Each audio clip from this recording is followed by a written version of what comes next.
Hey everybody, happy Monday! Happy Monday, everyone. In this video, what we wanted to do is something a little bit different. We wanted to talk about 2021. This is the Primetime Aquatics Awards ceremony where we're going to go over, what do we got, 10 categories? Yes, we do. Of some best and some worst things about 2021 as it pertains to the fish keeping hobby in our fish room. Appreciate you being here. Hope you enjoy the video. All right, so I'm going to kick it off. Number one award. Who would you say favorite fish of 2021 that we brought into the fish room? All right, Well, the fish house. Let's just say, because it could be anywhere. Am I right? Absolutely can. So my favorite fish that we brought in this year in 2021, if you remember, we had a bucket list. We did. We had a bucket list fish video that we did at the beginning of 2021. Surprisingly, I think we brought in almost all of those fish. I didn't think that was going to happen. Yeah. So I think my favorite fish that we brought in has to be my purple spot gobies. I was so excited when Luke told me, Dad, I found the purple spot gobies. How many do you want? I'm like, get me 6 of them. And so he brought them home, and they were about this big when he brought them home, and I threw them in after quarantine. I put them in the 50-gallon lowboy with the black mollies, knowing that they were going to do 2 things. One, they were going to be amazing fish. They've grown really, really fast. They're showing as much color as I remember, which is cool, but they've also kept the baby molly population down, which was getting way out of control anyway. But now they're larger. They're significantly larger, and they're just so cool. And that is absolutely my favorite fish that we brought in 2021. What's yours? That's not a bad pick. This one was really difficult for me to decide which one was my absolute favorite that we would bring in. But I guess I'll have to go with the green neons. Big surprise, and why is that? Because they're my all-time favorite fish, because they are beautiful, they're sparkly, they're peaceful, they're so magical looking in that tank. They're in my farm tank in the Nano Nook, and with them in there and the magenta mystery snails, it's just a poppin' tank, man. It is beautiful. And they're so simple. I know a lot of people get them when they first start in the hobby, and they consider them just kind of like basic fish. I consider them all-stars. They are definitely cool fish. So category number 2, and that is, what was the most surprising fish of 2021? This could be a good surprise, a bad surprise. Just a surprise. Yeah, just something like, wow, I wasn't really expecting that. Okay, you want me to go first? Sure. Okay, I am going to pick the rainbow fish. Okay. Because previously, I have not really liked the rainbow fish because of their proportions. They have small heads, big bodies. Gives me kind of the creeps. But the latest batch that you brought in, the dwarf neon rainbows, I said, sign me up. Yeah, those are some pretty cool fish. Active, a lot of nice color. They're hanging out in a 75-gallon right now with the rest of the rainbow fish. But yeah, those are cool fish.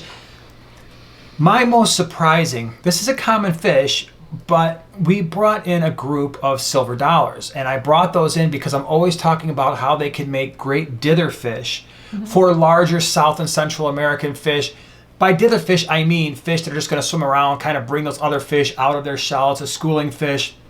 They're too fast to be caught and too big to be eaten, and they're really not picked on. Well, I got this big group of silver dollars. I quarantined them in a 20-gallon, and even in that 20-gallon, I'm like, these things look like they're growing.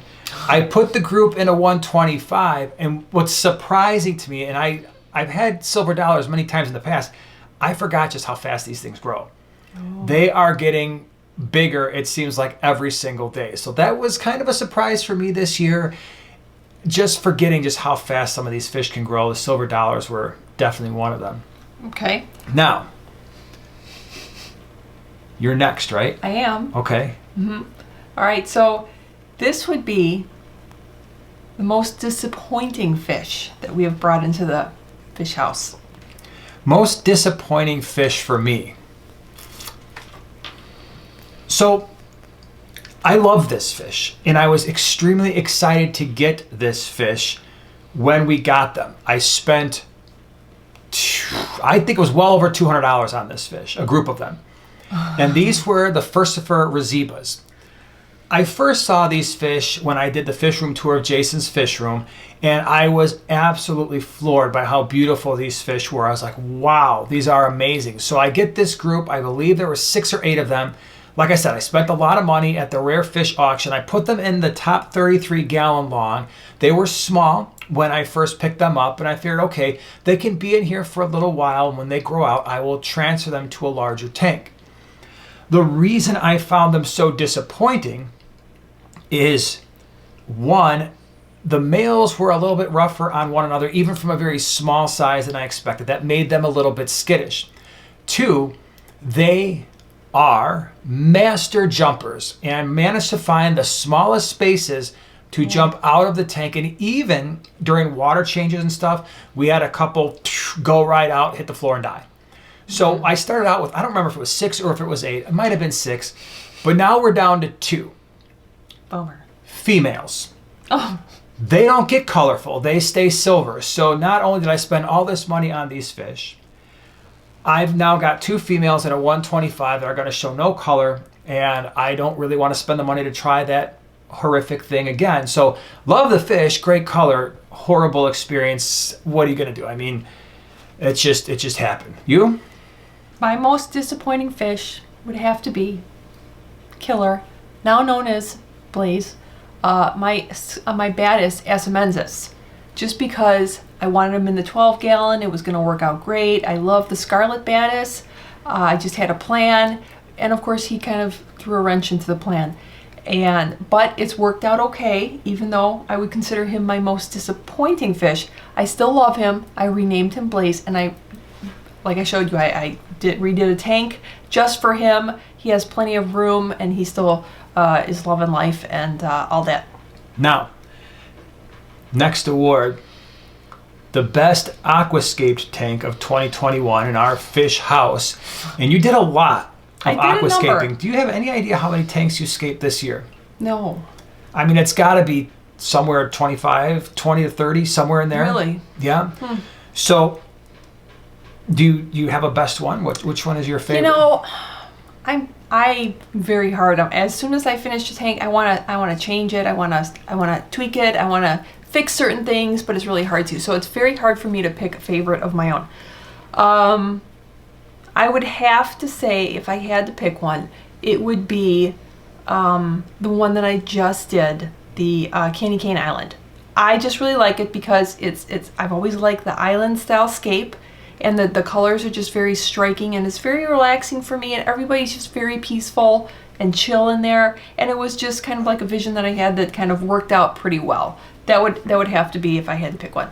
That would be. That's a great tank. It's in a nice size. It's an 11 gallon long. Yep. So it's 30 inches, and it's like 6 inches wide, 8 inches tall.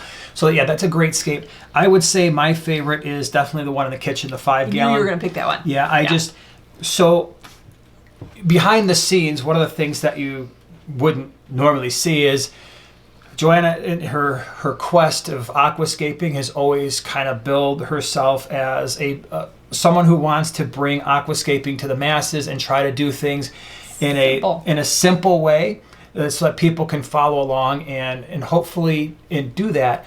It was clear after the couple of aquashellas that there was a lot more there than just doing very simple scapes. And so we had talked a lot, and I had talked a lot about making these scapes a little bit more elaborate, a little bit more finished in their look. And I think that was, at least in my mind, all these scapes. You look at these back here, I think they're awesome. Every time I see one of your scapes, I'm like, wow, that's really cool. But that one in particular just seemed so complete to me, and it seemed so well done. And with the fish, the dwarf emerald rasboras. I do like that fish. Yeah. And we'll put those links down in the description below, because I believe those scapes wound up on your channel. So people might not know what we're talking about here. So on the small scape, I'll link those videos down in the description below. But that 5 gallon aquascape that you did was definitely my favorite. So thanks. What's next? Well, what would you say would be your favorite tank? So my favorite tank of 2021, the tank that I really enjoyed. This might surprise some of you, but some of you are like, oh yeah, that makes sense. the 75-gallon albino heckelite tank is the tank lately that, especially over the last 3 months or so, that I find myself looking at the most. I don't know if it's because it's just right there at eye level with our seating downstairs, and so it's just something that I see, but there's so much I love about that tank. One, albino heckelite. We have 6 of them in there, and they are really, every day they're showing more and more color, more and more personality. You did a little update to that tank where we added some driftwood, some live plants, and that did a lot for it. And so that tank in particular, I just find myself like, wow. And the fish, they're always up in front of the glass. They're always looking at you, wondering what's going on. They're excited. So that is a tank that I am looking forward to seeing more of in the next year. Wow. Okay. Your favorite tank? My favorite tank is the same as my favorite Aquascape, is the 11-gallon long, the Islandscape, because I have for so long wanted my own little band of Corys, and the fact that everybody in there, I mean, I could watch it for so long because everybody is so peaceful. They're just relaxed. The sparkling gourami comes up. So I've got a number of little, it's like a little community tank, and it's just very, very relaxing, and everybody gets along very well. It makes me really happy. It's a nice tank. All right, now, of course, we're going to have to switch gears. What is your least favorite tank? Well, that one would be the 12-gallon long that I just took down, and it was my least favorite. I had pea puffers in there, rest in peace, and then of course the baddest was in there, and it became very messy. It was always dealing with blackberry algae, and then I would put more hornwort in, so it was a constant struggle to keep it looking clean, and it was the bane of my existence. But we switched things around, and I dismantled it. So I fixed the situation. Very happy about that. You did fix the situation. And now you can have a tank. And that's good. My least favorite tank right now has to be what has traditionally been our 20-gallon long mystery snail breeding tank. Oh, yeah. That tank served a lot of purposes over the years. We've bred a lot of different types of fish in there, most recently the mystery snails. But what happened is we ended up selling more and more and more of the mystery snails. That population got smaller and smaller and smaller. I stopped really trying to keep the egg clutches. And then, of course, you get some mystery snails that die, and the other little smaller snails eat those snails. But then I leave the shells in because they dissolve, and the calcium goes back into the water. And so one of your tasks in the not too distant future is to make that tank better again. And we've got a lot of tasks for that purpose, unfortunately. But that tank for me is just one of those tanks you walk by now, and it's clean. The water parameters are great. But you look at it and it's just like, you know what? This needs to serve some purpose other than having like 2 or 3 mystery snails in there and a bunch of old mystery snail shells. So yeah, that's definitely my least favorite tank. Okay. All right. Next one would be favorite video that we've done. Primetime Aquatics 2021. Favorite video. Unfortunately, my favorite video is, there's a tie between two, are some of the least watched videos that we had in all of 2021. And those are the science series videos I did. I did a couple of them, maybe 2 or 3. I don't remember how many. I think there were 3 of them where it was the science series. There's a playlist there where we talked about the science behind why you can clean sponge filters and tap water, and how pH and water hardness contribute to fish health and changes in temperatures. And so what I did in those videos is I looked at scientific literature that was published in peer-reviewed sources, and we went over the science and how it applied to fish keeping. And I was really excited about it. And I know some of you who are like-minded and more sciencey were also excited about that series, and it got some of the worst views of all the videos that we did. I want to bring that series back, but at the same time, it's hard to motivate myself to bring back a series that I know not many people are going to watch. So, but I really did enjoy that series. It was my favorite to actually research and to do it. It was exciting. Unfortunately, maybe not for everybody. You? Mine would have to be the video that you just released. I love the series, the Keeping Fish Simple series, asking all the YouTubers questions, because that's just my natural way to, I wish I could walk around and ask everybody their favorite this, their favorite that, whatever. So the one that you just did, their biggest mistakes, was my favorite, because there were even some funny, Fishy Biz is really funny, and it's very, some of it's entertaining, and some of it's just reassuring to know that even professionals have made mistakes when they started in the hobby, when they're in the hobby for quite some time, and I liked it. Yeah, the Simple Fish Keeping series, what's so great about that is it's not just on our channel, KT Tropicals. A lot of other channels are doing it too. You mentioned Fishy Biz, and there will be other channels that do it. And so it was a lot of fun having that collaboration and doing that. And hopefully we'll continue to do that in 2022.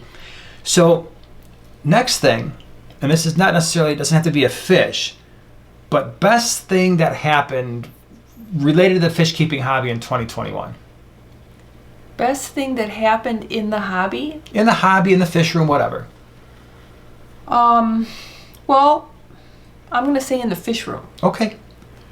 I would have to say, and you'll probably laugh at this one, you got a whole lot more quarantine tanks. Because now we have extra space. If for some reason I just have to have a fish, we have more spots to hold them until we get more tanks up and running or whatever, but lots more opportunities for other fish. Yeah, we added about 9 or no, more than that, maybe 10 or 12 extra quarantine tanks because we're bringing in a lot more fish now. And of course, when we do that, we like to quarantine our fish for 4 weeks before we sell them off because we practice what we preach. I would say my favorite thing that happened in 2021, just fish keeping related, was getting back to the Aquashellas. The OCA. I don't think I realized how much I knew I missed it, but when we walked into Aquashella Orlando in June of 2021, and it was the first major event that had happened in over a year and a half. It was a special feeling. It was one of those things where you walk in, you don't know what to expect, and everybody's like, okay, we're all out of practice. The vendors are trying to figure out stuff, and we're like, okay, what's going to happen? Are people going to show up? And it was an awesome experience, and they just kept getting better throughout the year. It just seemed like the vendors, Aquashella, the staff, and the YouTube booth, every single time we did an Aquashella this past year, it got better, and I am so looking forward to that in 2022. You got Orlando in February, and you've got Dallas in August, and Chicago in October, and it's just going to be even better. So being able to hang out with you guys again and meet you and talk with you and share fish experiences with you and other creators as well, definitely my favorite thing of 2021. Okay. Well, so you answered the question differently than me. So the next question would be the worst thing that happened, but you're answering it in the hobby of fish keeping or in the fish room? Because I actually have an answer for both of them then. Well, I have this one is particular to the fish room. Oh, okay, worst thing that happened in the fish room? Yes. Okay. And so for me, the worst thing that happened is, and it just seemed to play out this way 2 times in a row, we did a video where we featured, I think it was like the top 5 goofiest fish. We did this back in January, February. Our Oscar Chaz is on the thumbnail looking absolutely amazing. And it's like the video game where you put the video game person on the cover and then they get injured and they're out all year. Well, 2 times in a row, and this was the second time. First time was when we put Timmy, our Nile tilapia, on the cover of a video, on the thumbnail of a video, and then he was no more. Literally within 3 days, we did the same thing with Chaz, our Oscar, and he was looking great in the video. He's healthy, and within about 3 days, he had passed as well. So I think in 2021. That was one of the most unfortunate things that happened in the fish room, was losing him. Because it's always tough when you lose a larger fish with an awesome personality. And he was like one of the main fish in our fish room. So it stunk when he died. Well, the other thing that happened in the fish room was the issue with the air in that one tank. Oh yeah, when you lost all those fish. Yep. So that would be my pick, because I remember that you were devastated. Yeah, that was another video that we did. I didn't really even want to release that video, but it's just one of those things where we kind of learn from our mistakes. And I had shot a video, and then what did I do? Oh, I had taken some airlines off of some of the main air PVC thing, and I pulled them out. I turned off the individual airline switches, and then I plugged them all back in. But when I was shoving the airlines back in, I must have pushed the lever that turns the air on and off back to the off position, and that impacted our 2 Caudal punctatus 20-gallon tanks, that were very heavily stocked because we hadn't had a swap in well over a year. So those fish were supposed to go out, and they would have gone out like 2 weeks later, a week later, because we had our first swap coming up, and we lost like 50 of them. And that absolutely stunk because we had bred those fish. They had been with us for a while. So yeah, that was definitely not a good thing. Now, on a brighter note, because we want to end on a good note, sorry for the sadness here. This is kind of an interesting one. I had to think about it for a while. Best fish product of 2021 that you used or made or whatever. Okay. I would have to say, being an aquascaper, I would have to say the super glue from the people who know the aquascapers, the Bob Smith Industries, the BSI, super glue and accelerant. That's just a total game changer for any of us who like aquascaping and don't have the patience.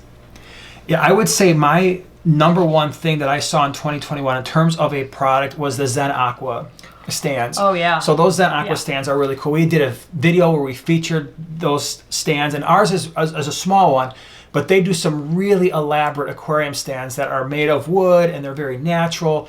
And those things, when I saw those in Orlando at the first Aquashella, everybody I saw, I'm like, you got to go see the Zen Aqua booth because they're doing amazing stuff. So we have one downstairs in our living room, and I just absolutely love that thing. So that was probably the aquarium type product that really impressed me the most. So those are the Primetime Aquatics 2021 awards.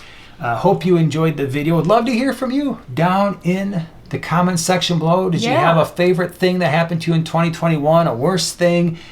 Definitely share in the comments. Appreciate you being here, and we'll see you in the next one. Bye.